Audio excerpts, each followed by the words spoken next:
রক্তনালীর এই ক্ষতিকারক কোলেস্টেরলকে কমাতে সাহায্য করে এবং ভালো কোলেস্টেরল অর্থাৎ হাই ডেন্সিটি লিপোপ্রোটিন মানে এইচডিএল বাড়াতে সাহায্য করে।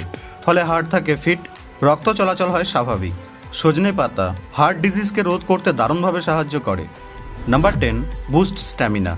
ক্লান্তি এবং অবসাদ দূর করতে চাইলে সজনে পাতা হতে পারে আপনার গোপন অস্ত্র। এতে থাকা আয়রন এবং প্রোটিন শরীরে শক্তি যোগায় এবং স্ট্যামিনা বাড়ায়। যারা খেলাধুলা করেন বা দিনে অনেক কাজ করেন তাদের জন্য সজনে বা সজনে পাতা আদর্শ একটি খাবার। সজনে পাতা প্রাকৃতিক এনার্জি বুস্টার। তাহলে বুঝলেন যে কেন সজনে পাতাকে সুপারফুড বলা হয়? আপনি কি সজনে বা সজনে পাতা পছন্দ করেন? কমেন্ট বক্সে আমাকে অবশ্যই জানাবেন। আপনাদের সঙ্গে আবার দেখা হবে নেক্সট ভিডিওতে।